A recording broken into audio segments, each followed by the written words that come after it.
to the Tuesday Night Touchdown Podcast with your hosts, Reese Downing and Jacob Workman.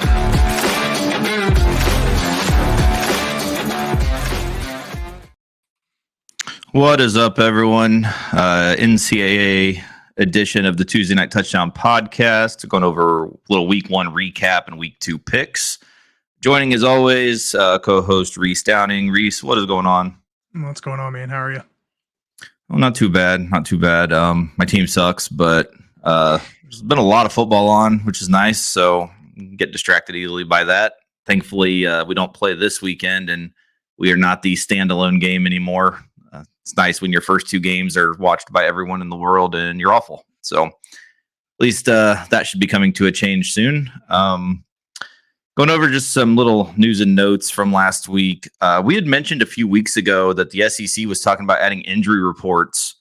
It is officially done now. They have joined the Big Ten and the MAC by adding football injury and availability reports. It is only for conference games, and it will, unfortunately for us, it doesn't start until Wednesdays of game week. So we're still going to be just flying blind, but it is what it is. Yeah, unfortunately, the injury reports are not going to help this show, but that's what we do. We're used to it. It's all right. Thursday night, North Carolina lost their quarterback, Max Johnson, for the season. He broke his femur against Minnesota. Last week, we did mention the Arizona wide receiver, Tetairoa McMillan, was cleared to play. Well, he played. Yeah, he played.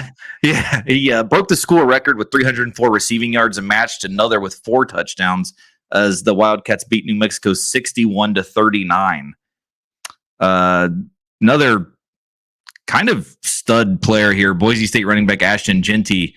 He set a few school records himself. He rushed for 267 yards and had 6 rushing touchdowns in the Broncos' victory over Georgia Southern, 56-45. I know Reese was heavily tuned into that one with Jeanty being his number one pick of the College Fantasy Football League. Yeah, he gave me like 80 points, so gotta love that. Yeah, I had McMillan. I think McMillan finished somewhere around like 60 something. It was crazy. Big Ten teams started the year 17-1 in week one. The only loss was the last second field goal missed by Minnesota against North Carolina on Thursday night. If they would have hit that field goal, the Big Ten would have started 18-0.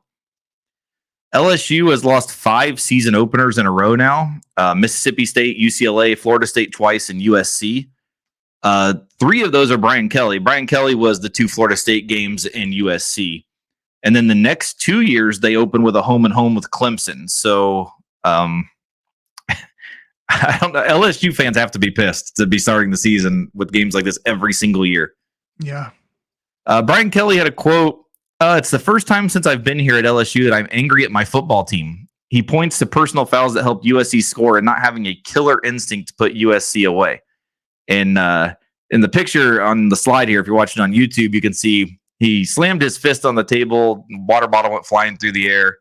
That's the Brian Kelly of old we're finally starting to see. Maybe he'll light a fire under that team. It was a very good weekend for some true freshman wide receivers. Ryan Williams at Alabama had 139 yards and 2 touchdowns. Jeremiah Smith at Ohio State had 92 yards and 2 touchdowns. Ryan Wingo at Texas had a team-high 70 yards. Reese Vandersee, the new Great White Hope for Iowa, had 66 yards and 2 touchdowns. And then the duo at Auburn, Perry Thompson and Cam Coleman, had 82 yards and a touchdown and 62 yards and a touchdown. So Auburn with some nice young talent for the future for Hugh Freeze there. Oregon survived a scare from FCS Idaho. It was 17-14 with 9 minutes left in the fourth quarter. And late in the game, Oregon decided to go for it on a 4th down instead of kicking a field goal, which did lead to a game-sealing touchdown without giving the Vandals a chance. The Kalen DeBoer era kicked off in a huge way, 63-0 win over Western Kentucky. In the first half alone, quarterback Jalen Milroe was 4 of 6 for 169 yards and 3 touchdowns. Plus, he had 50 rushing yards and another touchdown. 6 of the first half possessions led to touchdowns. Ole Miss quarterback Jackson Dart had a huge first half as well against Furman. He was 22 of 27 for 445 total yards and had 6 total touchdowns. And Ole Miss would go on to beat Furman 76-0. Good Lord. Love it. They should put us in. Give me a touchdown. I'm going to call Lane up. So speaking of, I think I could start at Florida State right now. Jesus Christ. Ollie Gordon got off to a hot start, rushing for 104 yards and 2 touchdowns as Oklahoma State defeated South Dakota State 44-20. He has surpassed 100 yards in 10 of his last 12 games. Also, the NCAA decided no QR codes on the helmet, stating that the NCAA interprets the stickers as advertising/commercial marks, which are not permitted. I was watching this game.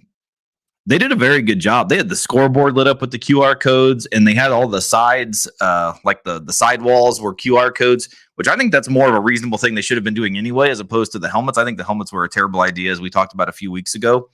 I even tweeted out at one point the QR code for Ollie Gordon because he was lighting it up, and I think people should give him money because he shouldn't be driving, so we need to get him some Uber money. What was that? No, I'm laughing both at the fact that Ollie Gordon shouldn't be driving anywhere and the fact that they stepped in to say that QR codes on the helmet were a bad idea, but it wasn't because nobody's going to be able to fucking scan them. Right. Yeah. I still would have loved to have seen a person trying to get that on their television. That would have been a show in itself. Florida fans are already discussing the $26 million buyout for Billy Napier as the Gators got smoked on their home field by Miami 41-17. Cam Ward started his Hurricane era 26 of 35 for 385 yards and 3 touchdowns. Dylan Raiola had a pretty good day in Lincoln, 19 of 27, 238 passing yards, 2 touchdowns. He did score on 5 of 8 drives as the Cornhuskers defeated UTEP 40-7. Penn State opened the season on the road in Morgantown facing West Virginia, but the game really didn't live up to the hype. Penn State was up 20-6 at halftime before a 2-hour and 20-minute weather delay. And after the delay, it only got worse for the Mountaineers as the final score was 34-12. A little quieter note here. Purdue quarterback Hudson Card broke the FBS single game record for the highest completion percentage with a minimum of 20 completions. He was 96% completion, 24 of 25 for 273 yards and 4 touchdowns. Have a day, Hudson Card. That was pretty solid. He's a transfer in from Texas. Obviously, he had to leave there because of Quinn Ewers and Arch Manning. So Purdue got themselves a gem. Georgia defeated Clemson 34-3 for their 40th straight regular season win. That's insane. Yeah, was it 2020 was the last time they lost? I don't even know. I mean, that's a 12, 24, 36, 40. Yeah, so I guess it would have been about 3.5 years ago, 4 years ago. I couldn't even tell you the team that beat them in the regular season. That feels like forever ago.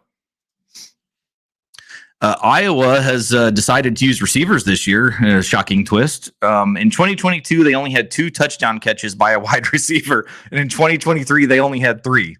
Well, in the second half Saturday, they had 3 already as they went on to win 40-0 over Illinois State. I guess with the head coach suspended, maybe the boys wanted to have some fun. They were like, hey, maybe we can play some real football finally.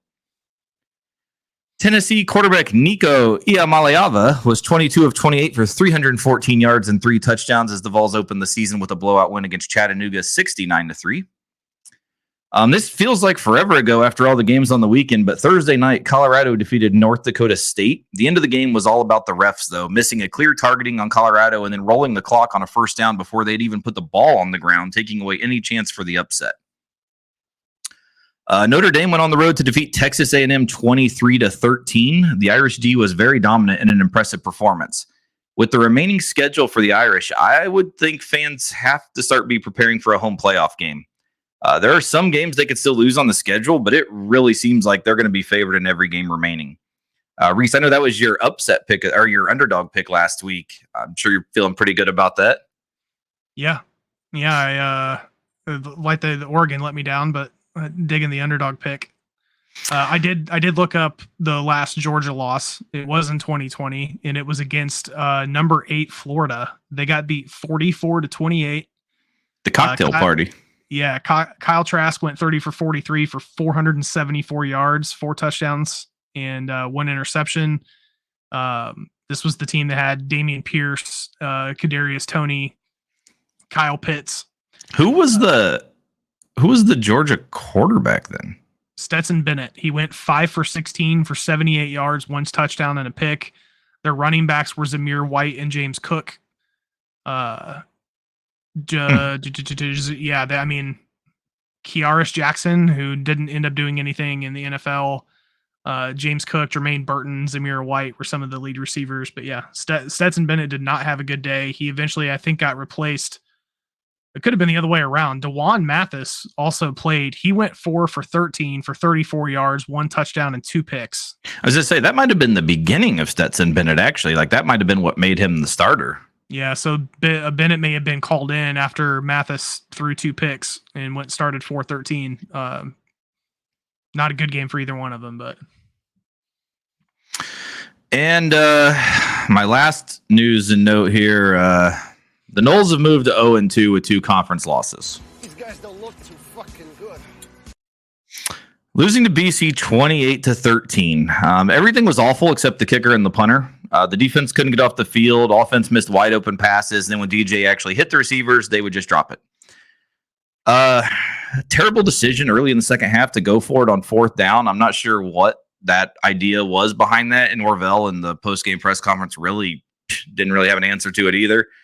Things are looking awful right now for the Noles. I don't know if it's a mix of, obviously there's a lot of turnover. It's a lot of new guys playing this year. And I don't know if maybe they just thought that it was going to be a walk in the park like last year's team. Maybe they just saw what they did and they're like, oh, we can easily come in and do this, or what the situation is. But things need to change quickly. It's almost taken me back to the Willie Taggart era already, and I can't go back to that. Yeah, you can't go, 3 of 14 on 3rd down, 21 yards rushing total. BC had time of possession by 17 minutes. Yeah. The whole first quarter, they literally had the ball the whole first quarter. It was unbelievable. I don't understand what's going on with the rushing attack. They aren't even calling rushing plays, really. That's what I'm getting at. Yeah, if DJU is going to perform like that, and you're not going to put Brock Glenn in, leave the ball on the ground.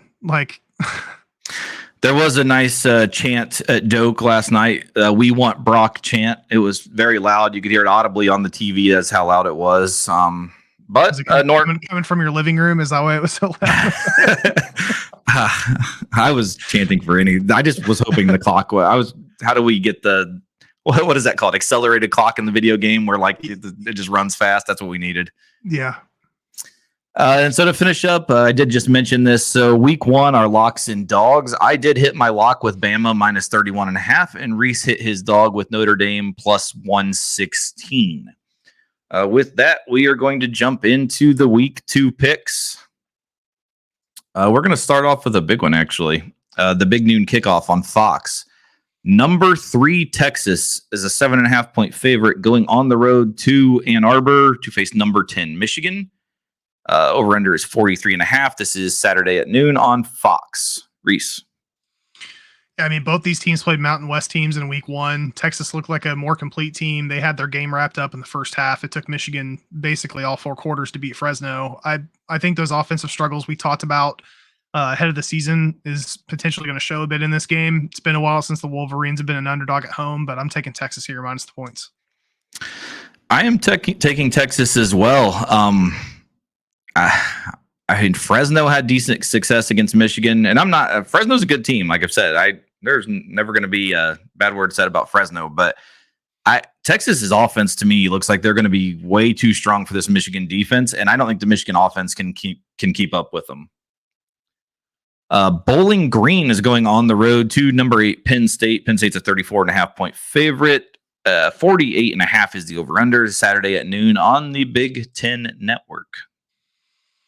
Yeah, another year of not being able to put a thumb on what the hell Penn State's going to do. They looked messy to start that game against West Virginia, put up 20 in the second quarter to pad that lead and cruise. Drew Eller had 3 scores, but only 216 in the air. Their defense really helped with 3 turnovers.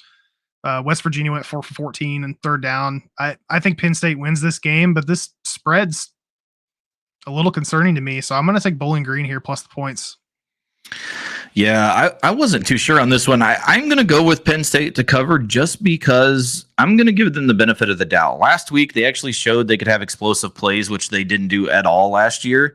So maybe things are changing there. Maybe we're going to see some real offense, and Aller will continue. Aller had a good game last week, so we'll see if he can keep it going. And I don't think Bowling Green is one of the better MAC teams either, so 35 shouldn't be too tough, but we'll see. The over-under is only 48, so it's going to probably be a sweat at the end.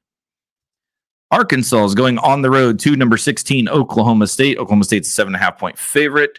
Over-under is 62.5. This is Saturday at noon on ABC. Razorbacks looked really impressive week one, winning 70 zip, putting up almost 700 yards of offense under Bobby Petrino and that Boise State transfer, Taylon Green. Oklahoma State didn't look bad, but Ollie Gordon only averaged just under 4 a carry against South Dakota State. That's a little eye-opening to me. I'm going to take a runner here and pick Arkansas to keep it within a touchdown. Yeah, Arkansas's offense was, I know they were playing the grocery baggers, but it was still quite the performance for Petrino and his return to Arkansas. But I still like Oklahoma State on their home field. I'm going to take Oklahoma State minus the 7.5. Number 17, Kansas State is a 9.5-point favorite going on the road to Tulane. 48.5 is the over-under Saturday at noon on ESPN. Yeah, both teams look good in week one. Need to see more out of Avery Johnson. Would like to see them get Dylan Edwards more involved. Tulane's not a shoo-in win here, but if Kansas State's going to win the Big 12, they need to beat good teams like this on the road. So I'm going to take the Wildcats here, minus the points. Yeah, I'm on Kansas State also for literally one of the reasons you just said. If they've got to start proving that they're a team that can actually contend to win the Big 12, and I think this is a good statement win if they can go on the road. Number 23, Georgia Tech is a 2.5-point favorite on the road at Syracuse. 59.5 is the over-under Saturday at noon on the ACC network. Yeah, Yellow Jackets continue resetting their image over the past 2 seasons after starting the year 2-0, but they're traveling to Carmelo Anthony lands. I like Fran Brown's chances here, so I'm going to take Syracuse plus the points. Yeah, I actually like Syracuse at home also. I like what Kyle McCord did last week in his debut game, transferred from Ohio State. Fran Brown in the postgame press conference was talking about how he should send Ryan Day some gifts because of letting Kyle McCord come there. And Georgia Tech, I don't know. I would like to see them prove to me just a little bit more that they're a for real team. But I like the Cuse to we'll say cover. I'm not sure I'm going to take them straight up to win yet, but we're going to say cover. This next game, Tennessee Tech is on the road at number 1 Georgia. This game does not have a line yet. For those of you that joined us last year, when games like this happen, unfortunately, we pick early in the week, so this is bound to happen sometimes. We will put the pick out later on our Twitter page. So we obviously will not be picking this right now. I'm sure this line is going to be something in probably the high 40s. It's going to be a ridiculous line. Jacksonville State is going on the road to number 22 Louisville, 28.5-point favorite. 58.5 is the over-under Saturday at 3:30 on ESPN+. I'm going to take Louisville here. I am on Louisville also. Northern Illinois is going on the road to number 5 Notre Dame. Notre Dame's 28.5-point favorite. Over-under is 45.5 Saturday at 3:30 on NBC. Yeah, big week 1 victory for the Irish in their push to make college football playoff. Much softer opponent, Northern Illinois. I think they'll get their first game of the year here at home in a W, so I'll take Notre Dame to cover. Yeah, I'm on Notre Dame here also. And one thing I really liked that I saw from Notre Dame before the game at Texas A&M when they were standing in the tunnel, and Marcus Freeman was talking shit to the fans, the A&M fans. You could just tell, like, I don't know. There's something about Marcus Freeman. I've talked about it before. The dude, when he stands on the sideline, he just reminds me of like an Avenger. Like, he looks like Captain America out there. Like, he's the guy I want to coach my team. Like, if I was a Notre Dame fan, I don't even think he calls the defense. If there's a Notre Dame fan watching that can comment, I don't know if he's the true defensive play caller or not for them, but he's just the guy. He's a perfect motivator to me. Like, he's the guy I would want. I want my head coach to look like that. He just looks like a badass over there. Baylor is going to be going on the road to number 11 Utah. Utah's a 14.5-point favorite. 53.5 is the over-under Saturday at 3:30 on Fox. Yeah, Utah's another team that looked really good. Nice to see Rising out there on the field and actually playing football. Love that QB tight end connection on this team. Utah at home, something that's hard to bet against. So I'll take the Utes here minus the points. Yeah, I am on Utah also. Baylor just hasn't been the same the last few years. I think I even mentioned in the Big 12 preview that I think Dave Randa might be one of the first coaches fired this year. And I think this one's going to go a long way to that. I do like Utah, and if Utah's playing at home, we're taking them. So I'm on Utah minus 14.5. The Cyhawk Trophy here. Iowa State on the road at number 21 Iowa. Iowa's a 2.5-point favorite. 35.5 is the over/under. Saturday at 3:30 on CBS. Yeah, I'm a little surprised that over/under didn't shift at all after that week 1 performance. The rivalry is going to be a fun one to watch so earlier in the year. Last 6 of these have been decided by 10 or less, but Iowa's won 7 of the last 8, and I like what I saw in this game. They just need a field goal to cover, so I'm going to take the Hawkeyes at home minus the points. Yeah, unfortunately, I'm much more of a Matt Campbell fan. I do like Iowa State, but in the game, I'm going to back Iowa minus the 2.5, especially if they're showing signs of life on offense. Middle Tennessee is going on the road to number 6 Ole Miss. Ole Miss is 41.5-point favorite, 63.5 over/under. Saturday at 4:15 on the SEC Network. Yeah, Old Miss and Lane Kiffin should be serving jail time right now for how badly they beat Furman last week.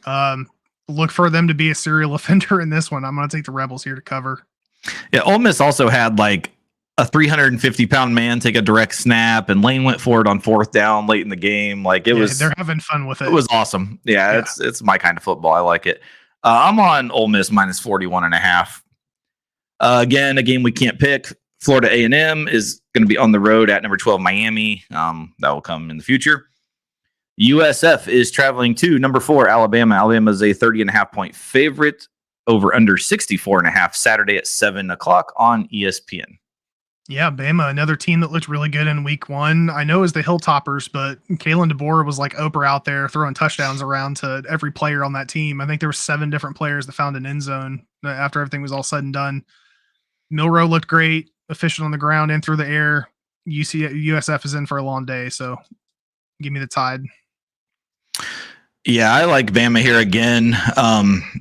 The USF is a decent team, a team that's been improving over the last few years, but I still like Bama to get the cover in this one. Buffalo is going on the road to number 9 Missouri, 34.5-point favorite, 51.5 over/under. Saturday at 7 on ESPN Plus. Yeah, both of these teams played last Thursday, and they both got decisive wins, albeit Missouri definitely had a wider margin of victory. Home game at night for the Tigers. I'll take Mizzou here minus the points.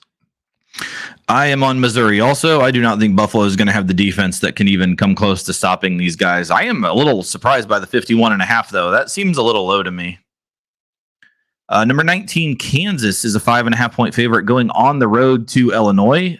Over-under is 55.5 Saturday at 7 on the one for fun, Fox Sports 1. I love it every time. Bit of a test here for the Jayhawks on the road. Kansas won the game by 11 last year in Lawrence. I think the Illini defense is better than their offense, but with this being less than a touchdown on the spread, I'll take the Jayhawks here. I am on Kansas as well. Daniels is back, and I just love watching him play. Illinois, I don't believe, is going to be able to stop that offense, and I don't think Illinois is going to be able to score enough on offense either. So I do like Kansas in this one, even though it is a kind of tricky road game for them. Well, I guess every game this year's a road game, but Western Michigan is going on the road to number 2 Ohio State. Ohio State's a 38.5-point favorite, 53.5 over/under. Saturday at 7:30 on the Big Ten Network. Another MAC opponent, another blowout win. I'll take Ohio State. Yeah, I'm on Ohio State too, just because they started so sloppy last week against Akron that I think they need to come out and show a little bit more dominance. I mean, I know they ended up blowing them out, but still, it was an ugly performance. I think they'll be a little bit more sound this week. And again, this one's kind of a low over-under to me also, 53.5, when I could see Ohio State maybe putting up 45 themselves. Next game is Nichols is going on the road to number 18 LSU. Another game without a line. It'll be a future pick. The Duke's Mayo Classic. Number 14 Tennessee is a 7.5-point favorite versus number 24 NC State. This game is being played at Bank of America Stadium, home of the Carolina Panthers in Charlotte. Over under 60.5 Saturday at 7:30 on ABC.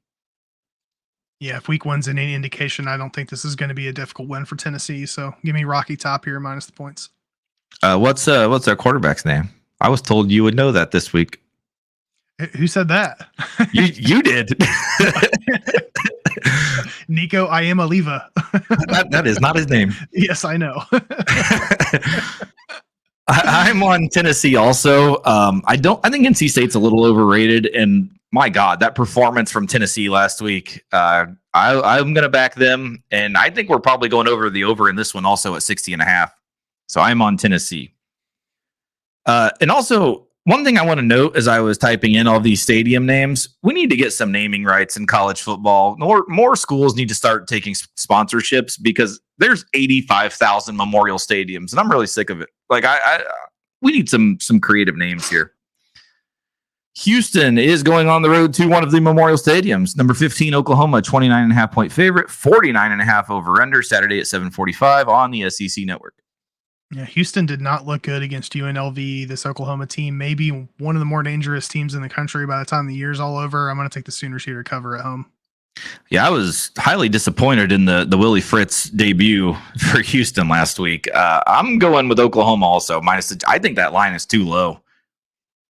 App State is going on the road to number 25, Clemson. Clemson's only a 17.5 point favorite with a 52.5 over under Saturday at 8 o'clock on the ACC network. And guess what? This one's a Memorial Stadium also.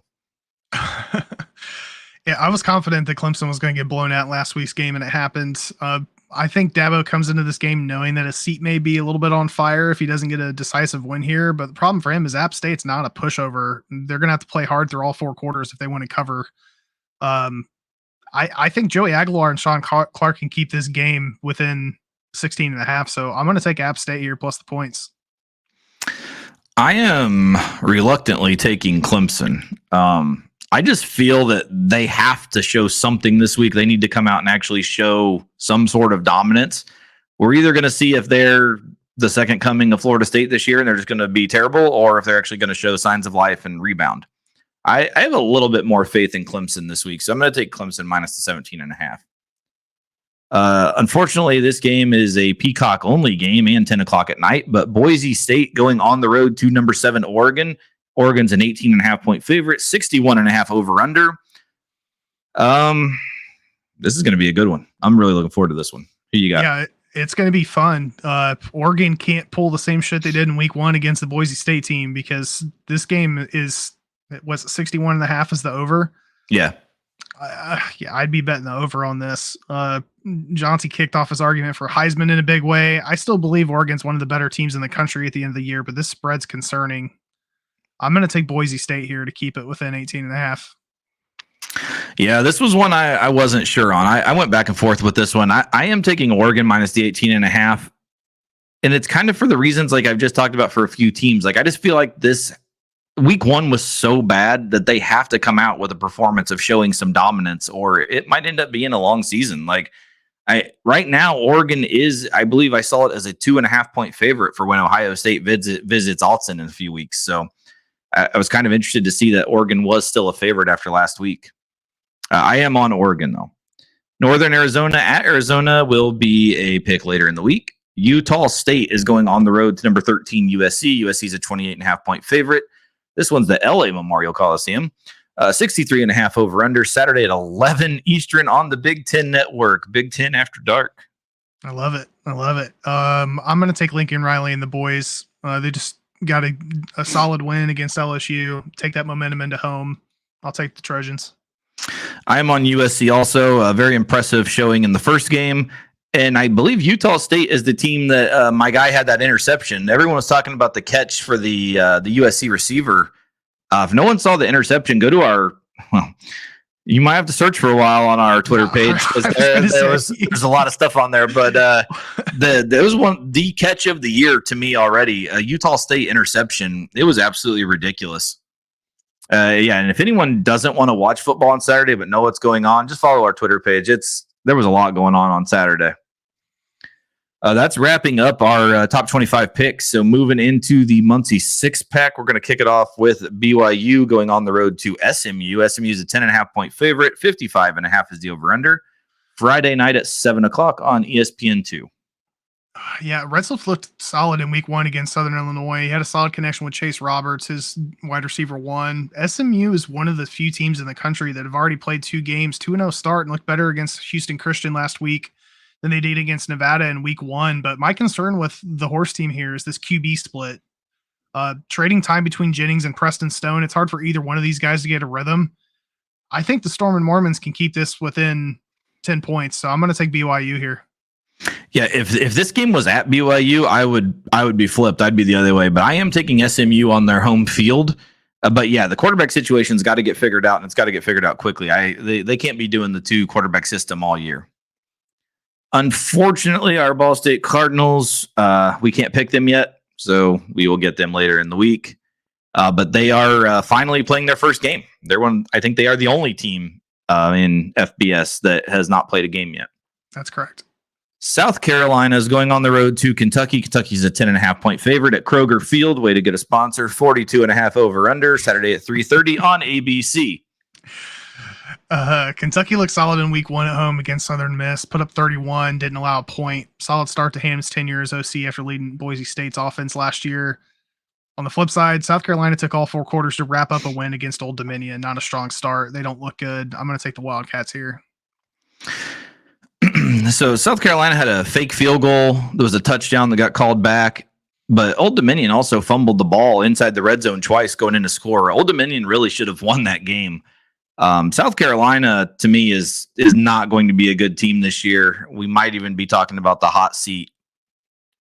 Jesus, what is his name for Beamer? And I don't know. Sellers didn't even look like he could throw the ball. He was mostly just running.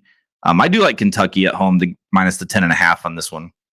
Michigan State is going on the road to Maryland. Maryland's an 8.5-point favorite at SCECU Stadium. Let's take a guess here. These are always fun. We'll just go Southeastern Credit Union. We'll keep it simple for that one. I'm sure that's definitely not right, but 44.5 over under Saturday at 3:30 on the Big Ten Network. You caught me a little early. I was looking up what SECU stands for you. All right, keep looking it up. Let me throw in a better guess because there's no way it's Southeastern Credit Union. Let's go like Suffolk Education Credit Union. Who knows? Yeah, we'll round back to this because it's not fine as I thought. Not an easy find. State Chartered Credit Union is the name. Oh, wait, hold on. State chartered? That's what it sounds. Maryland's largest state chartered credit union. So SECU is State Chartered Credit Union? Maryland Athletics announced a sweeping partnership with SECU in 2022, Maryland's largest state chartered credit union that will recognize SECU, pronounced CQ. Oh, so it's not even there is no meaning. It's just CQ? Yep. As the official banking partner of the Maryland team. Oh, that is some trickery. Who would have ever got that right? Yeah, I don't know. Sparty's barely beat Florida Atlantic. The Terps looked better against UConn. Billy Edwards looks solid as well for Maryland. I'm going to take the Terps here minus the points. Give me Michigan State plus the 8.5. I like Aiden Childs. He did start. There was some very questionable calls very early in that game. He threw an interception on the first drive of the game.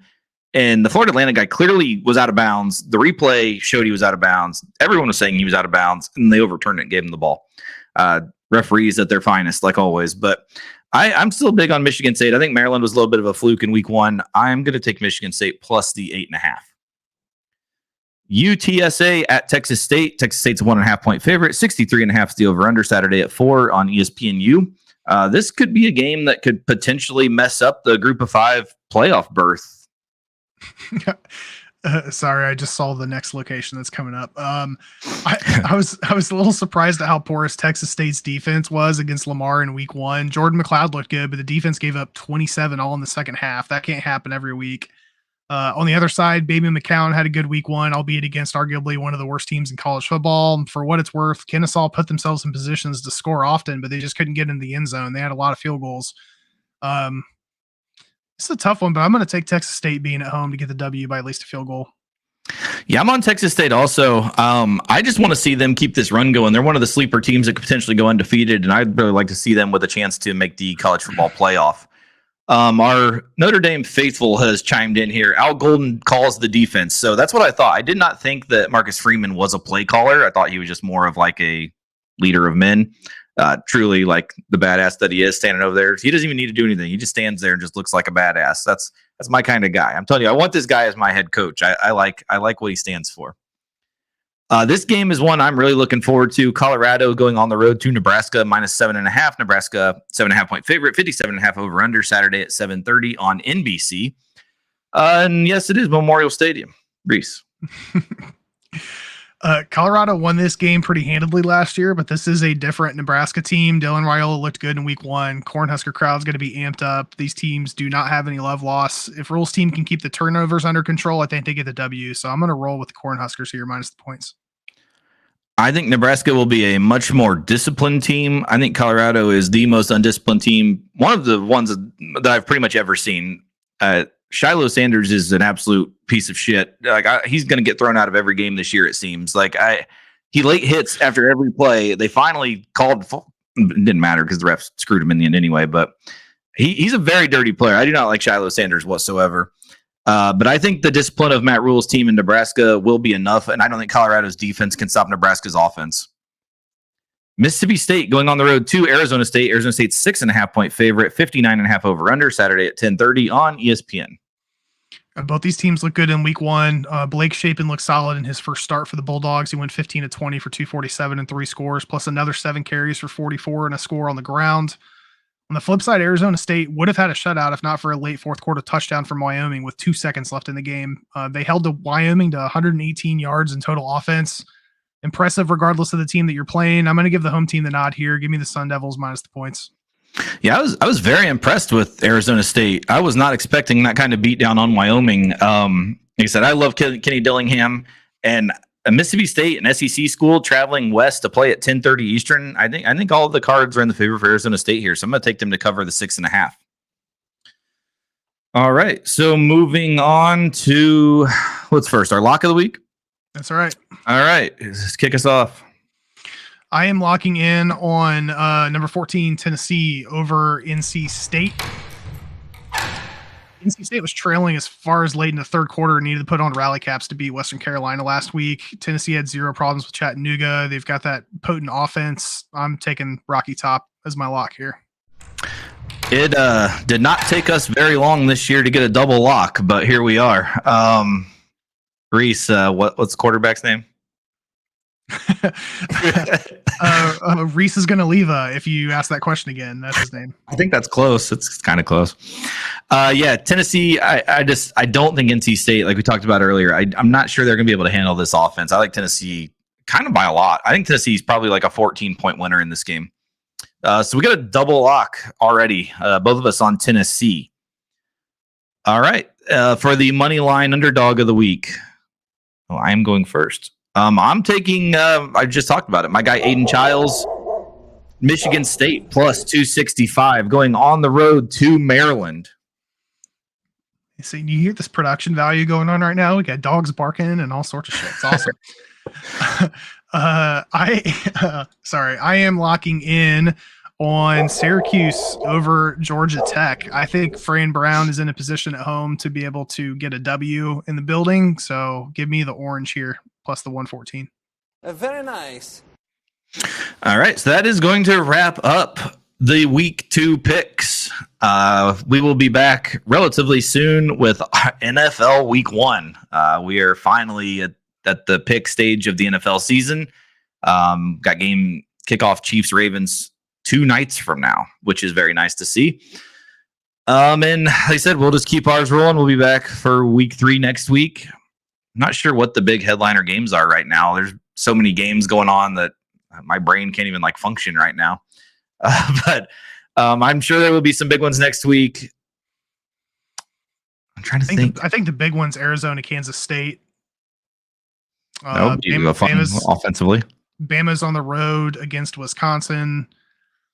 The mighty Ball State Cardinals are traveling to Miami, Florida to give Cam Ward his first loss. God, I would absolutely love that. Bama, Wisconsin. I don't know. Wisconsin is not good. I think that might get ugly, but yeah, I think it is the big noon kickoff. So yeah, we get Oregon State plays. Oh, the Civil War. Yeah, and then we get Hudson Card against that Notre Dame defense, and that's in Purdue, so that'll be fun. No, okay, yeah. Or we got a little bit to look forward to. Then that one's a sneaky game. I'm not sure Notre Dame's defense is going to give up 97% pass completion, but we will see. But all right, that is it for Reese Downing. I'm Jacob Workman, and that is it for our Week 2 pick episode. Like I said, join us here in just a little bit for our NFL Week 1 picks. See you, everyone. Cheers, guys.